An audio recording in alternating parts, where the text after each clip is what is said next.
Thank you, Joe, for inviting me to talk to you all today. When Joe invited me back in January to give this keynote speech, I had absolutely no idea what I'd be talking about.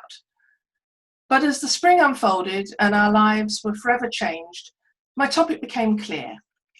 I want to talk to you today about collegiality in the time of Corona.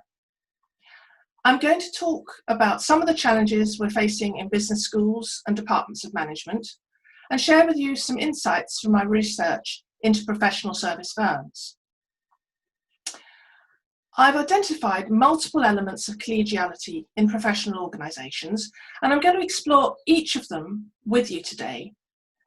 I'll consider the implications for us personally as we attempt to steer ourselves out of the current crisis. Now, many scholars, including Henry Mintzberg, have written powerfully about the problems at the heart of contemporary business schools. And Henry's keynote speech yesterday set these challenges in a societal, economic, environmental, and political context. But my focus today is more intimate than that. I want to talk about us as individual professionals and as leaders of organisations of professionals. So let's take a moment to remember a time before COVID. Think back to New Year's Day 2020. You may have woken with a hangover and felt inclined to see the world through rather jaundiced eyes.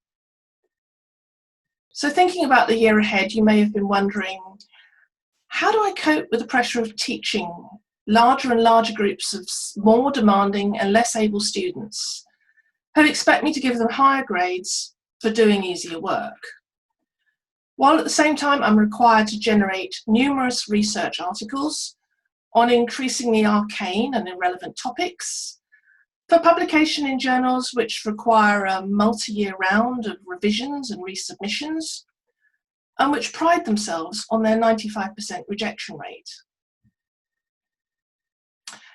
And if you're the leader of a business school or department of management, you may have been wondering, how do I protect our precarious league table position and increase our income stream while contending with a barrage of misguided and inconsistent policy initiatives from my government and the university, and while trying to lead faculty who look down on me as a bureaucratic functionary and who refuse to engage with my carefully crafted management initiatives?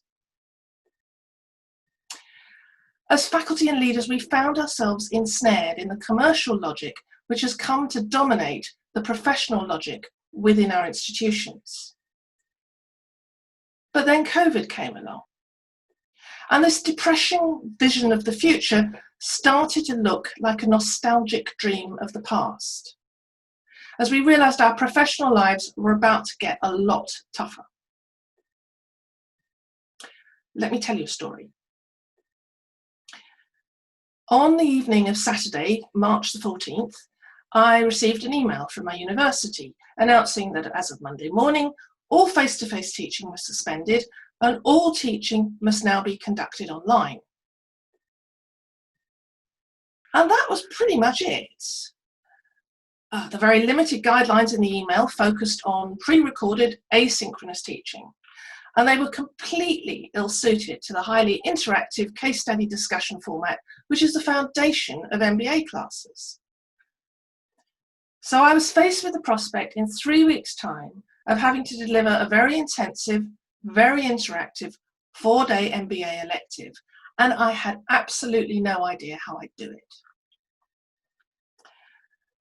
But then something rather wonderful happened. I reached out to my friends in other business schools around the world, and within days I was deluged with information and advice. The small number of management academics with any experience of online MBA teaching were sharing their insights with friends and colleagues in other institutions and posting their advice so that their accumulated experiences became available to all of us. So academics who'd spent years developing highly specialised skills in online teaching and working for institutions which had invested a great deal of money in building a competitive advantage in this area was simply giving away their hard-won knowledge. And people who had only just taught online for the very first time were rapidly sharing their experiences with colleagues who'd yet to teach. And in this way, this collective wisdom began flowing freely. In those febrile few weeks in March and April, we could have watched our rival business schools failing in the conversion to online teaching and relished the sight of our competitors destroying their reputations in the process, knowing that this would help our institutions secure a better place in the league table rankings. This would have complied with the commercial logic of our business schools. But instead, we as individuals responded according to our professional logic, which it turned out had survived in spite of many years of our socialization and our incentivization to act in a highly individualistic and competitive manner. When confronted with the crisis of COVID, our instinctive response was to support our academic colleagues all around the world, and institutional rivalries were swept aside in a collective affirmation of our professional identity. We simply ignored our institutional boundaries in a way that's totally inconsistent with the commercial logic of the business school. We reached out to each other as individuals, as strangers, but above all, as fellow academics. I was astonished by the support I received as the global professional community of management scholars came together and came to life. I realized I was experiencing the power in collegiality amongst professionals. For the past 25 years, I've been researching professionals and professional service firms. And I remain fascinated by these organizations of highly educated, highly intelligent, highly motivated, and sometimes highly insecure individuals. They're attracted by the advantages of being part of an organization, but crave autonomy and resist control. And I'm particularly intrigued by the distinctive model of organization that these professionals have developed, the professional partnership, where professionals compete with each other in a tournament model for promotion. And if they win the coveted prize of partnership, they join a select group of peers who share decision-making responsibility and profits amongst them. Traditionally, the coveted position of partner has also brought lifetime tenure and freedom from onerous performance management. But that privilege has gradually been eroded as the professional logic of the partnership model has been subsumed within the commercial logic of the corporate model. Now, as you can imagine, these distinctive organizational characteristics present a uniquely complex set of management challenges. But in important ways, the partnership closely resembles a business school or department of management. So we can look to these highly resilient, highly successful professional organizations for clues about how we can manage ourselves more effectively. Recently, my research has focused on the concept of collegiality as it's mobilized and manifested in professional service firms. I believe it's an important and practical concept, but apart from some early writings by Weber and subsequent analysis by Waters in the 1980s, it's received remarkably little attention from management scholars. Where it appears in the management literature, it's attached fleetingly to a variety of concepts such as values, governance, decision-making, authority, and culture, but it's not examined systematically. I've identified 3 core elements of collegiality through my research: mutual support, equality amongst peers, and cultural cohesion. I'll show how each of these elements is manifested and mobilized in professional service firms to powerful effect, and I'll examine what can go wrong when the collegiality of professionals is undermined. Now, the Oxford English Dictionary describes collegiality as companionship and cooperation between colleagues. And my research has shown that when professionals talk about collegiality, they mean something much more complex and nuanced. As a lawyer said to me in a research interview, collegiality is held out as something partners should be, one of those intangible things that is hard to pin down. The ability to respect people's point of view, especially if you don't agree with them. Something to do with fit, being prepared to sacrifice yourself for the greater good. I've never really thought about it actually, in spite of it being a word I've heard every day of my professional life. So the concept of collegiality is something that many professionals ingest as part of their early socialization. That's an integral part of their professional logic, and that's invoked without necessarily being articulated. This idea of being able to sacrifice yourself for the greater good is what I mean by the term mutual support. It implies a willingness to go out of your way to help colleagues through their most difficult times, knowing you're safe within the norms of communal reciprocity, and that there's something bigger and more significant than either you or them to which you collectively contribute. People often join professional service firms straight from university and move up through the ranks with a cohort of colleagues until they're admitted to partnership. And in the process, strong bonds of collectivity and reciprocity can develop over many years. And this form of collegiality can be extraordinarily powerful. One consultant I interviewed told me about a partnership conference where he'd given a presentation to his 200 fellow partners. And he explained to them that due to an economic crisis in his country, his office would not be able to contribute to the global profits pool that year. He talked about cost savings he'd implemented and outlined his personal sacrifices that he and his partners would be making to keep the office staff in work. Then colleagues from various countries started standing up all around the room, insisting that his office accept a substantial subsidy from their own profit share. As he explained, then everyone stood up and applauded. It made me want to cry. At that point, I felt in the partnership a true unconditional love. It's easy to love someone who's filling your wallet, but when you give that kind of support to someone who's telling you, don't expect any money from me, expect losses, I got a glimpse of the love of God, which is wholly unconditional. Now, this is obviously an extreme example, and I imagine some of the more cynical amongst you will be uncomfortable with this quote. As an organisational scholar, I was simply intrigued to discover what had been going on within the firm to create such a strong display of mutual support amongst the partnership. So collegiality as mutual support involves being willing to carry the load of a colleague who's underperforming because you're all in it together. But it's also open to abuse. Free riding by individual partners can create resentment and demotivation throughout the partnership. To quote a leader in another of the firms I've studied, I had a partner come into my office recently saying, I am sick to death of getting in the office at 7:30 every morning and watching John walk in at 9:10 and leave at 5 after doing bugger all day.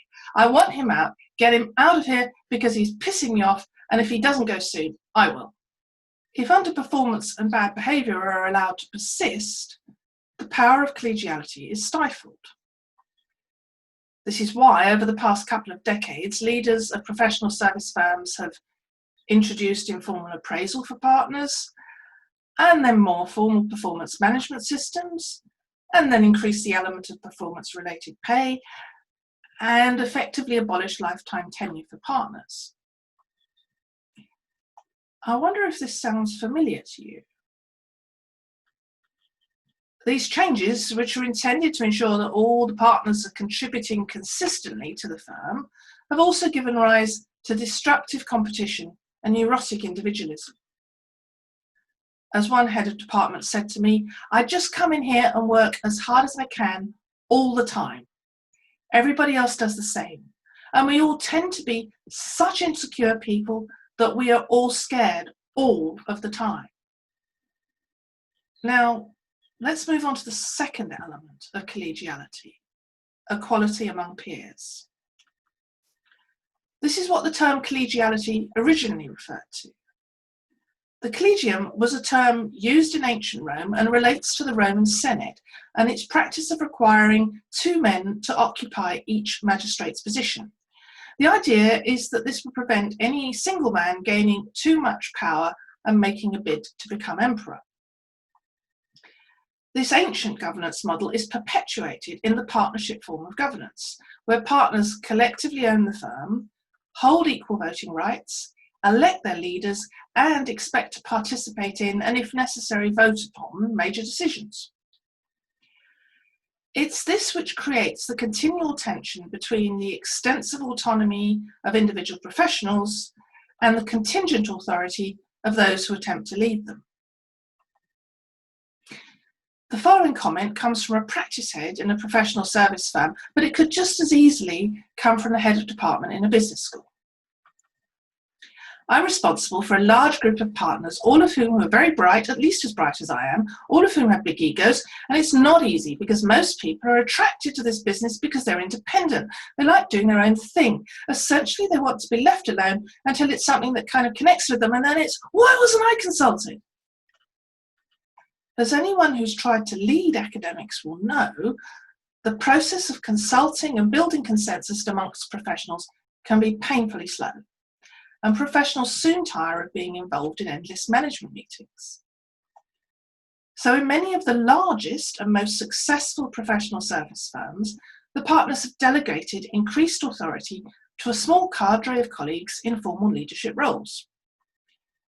This is certainly a more efficient way to manage a professional organisation, but it can have disastrous consequences. Leaders may become disconnected from their fellow partners, surrounding themselves with senior administrative staff who share their vision for the firm, but infantilizing their partnership by protecting them entirely from having to think about the running of the firm that they themselves own.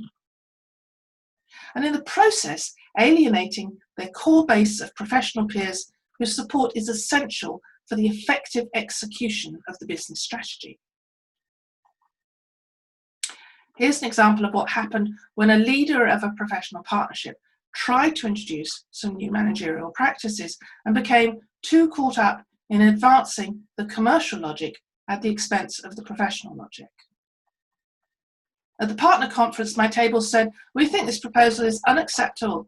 This is something that we should be rejecting straight away." And then the next table stood up and said the same thing. What was scheduled for an hour on the agenda became about 7 hours of discussions. There was genuine hostility in tone against the entire leadership. There was absolutely not a single partner who spoke in favour of any of the proposals.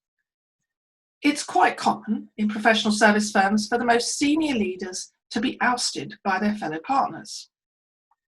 And while these partner coups may be traumatic for all involved, at least they reflect the passion and the power of the partnership as a collective. It's far more destructive when professionals become disengaged from the collective and fall back on individualized resistance. A disconnected leadership can limp on ineffectively for a long time as the partnership becomes disconsolate and fragmented, and partners fail to take responsibility for addressing the fundamental problems which their passivity has helped to create. Again, I ask you if any of this sounds familiar. And finally, the third element of collegiality. Collegiality as cultural cohesion.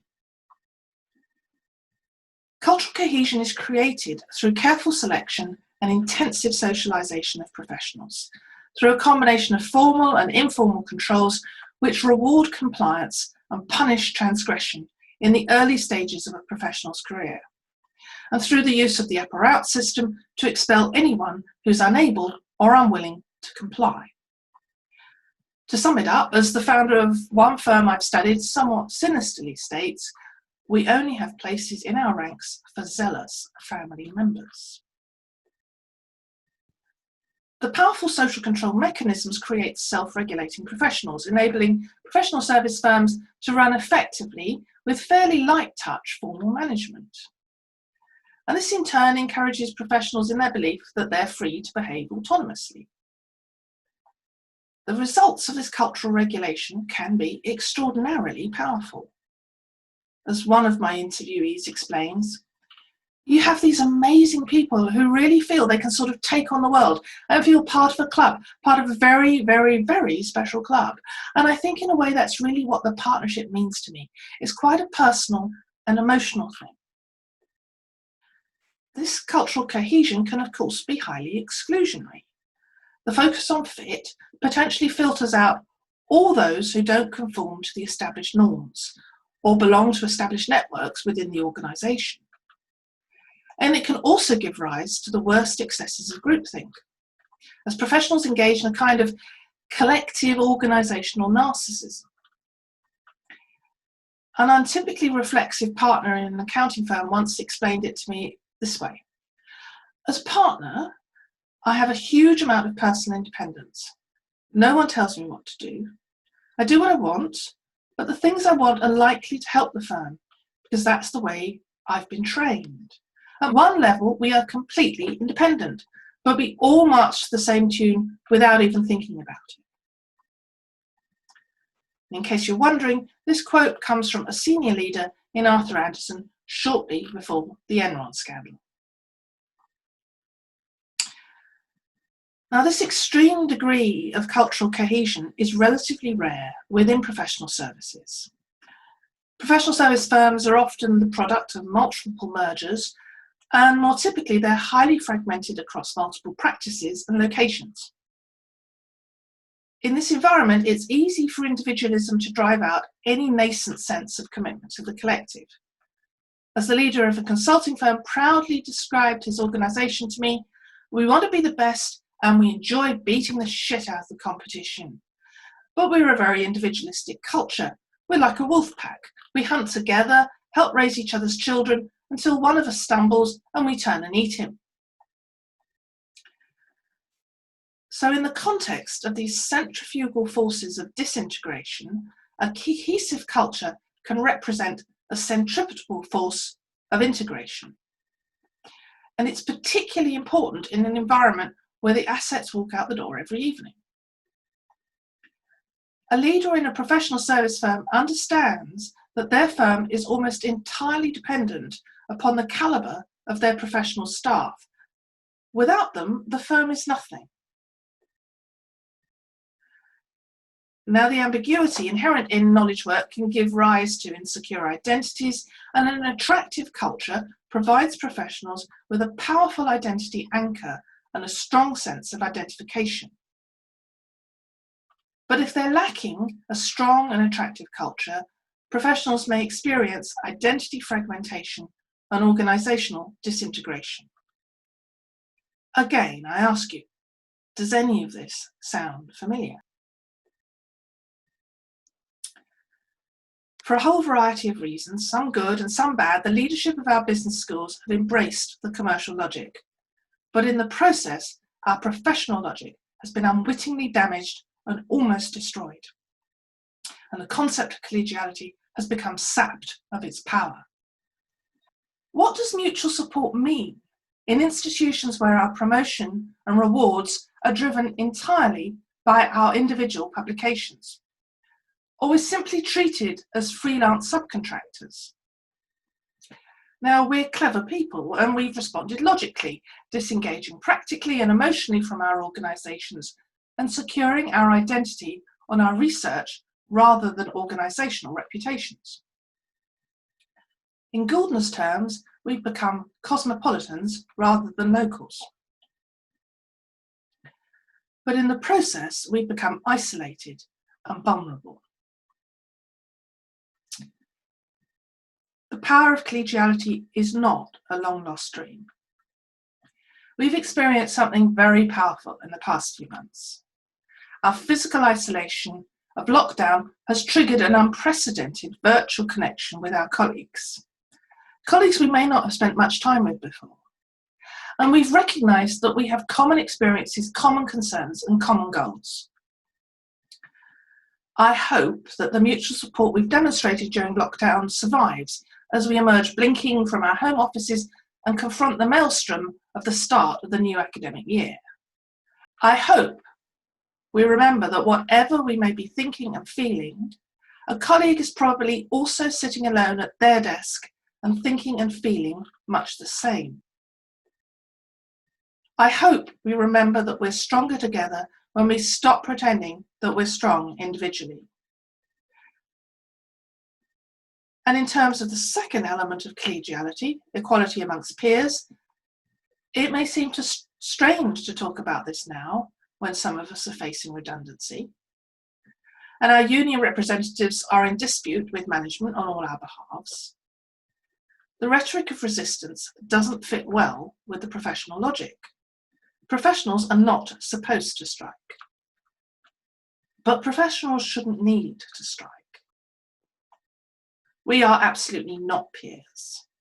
There are a few amongst us with the power to make decisions that can have a profound effect on the lives of the rest of us.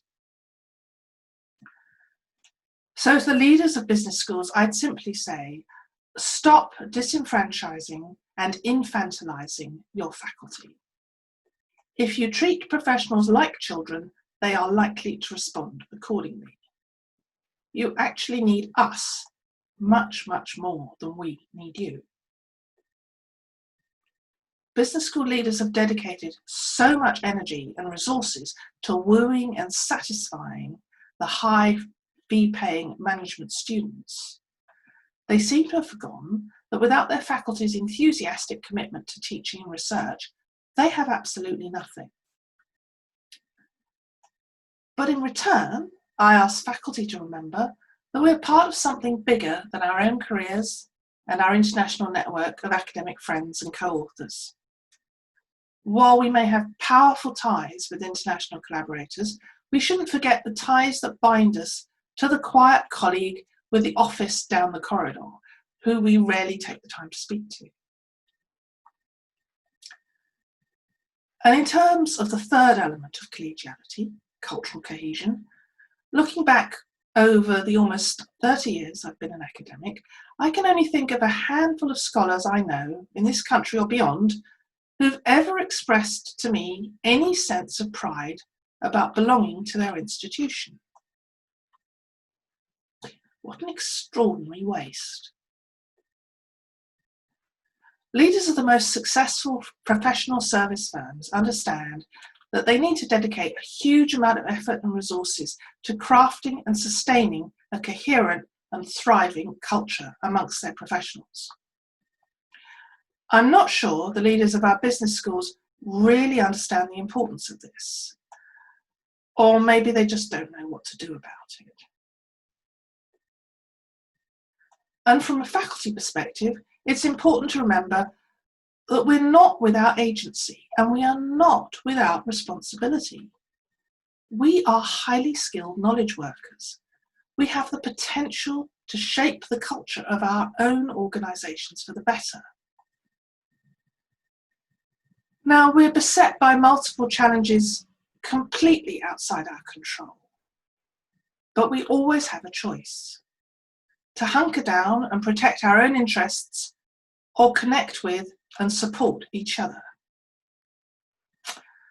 I'm not suggesting it'll be easy, or even that we can make much difference, but the alternative is too depressing to bear, that we sit by and watch the last vestiges of our professional collegiality die from our neglect. It's up to each one of us as professionals to decide whether we want to hold each other up or to drag each other down. Thank you.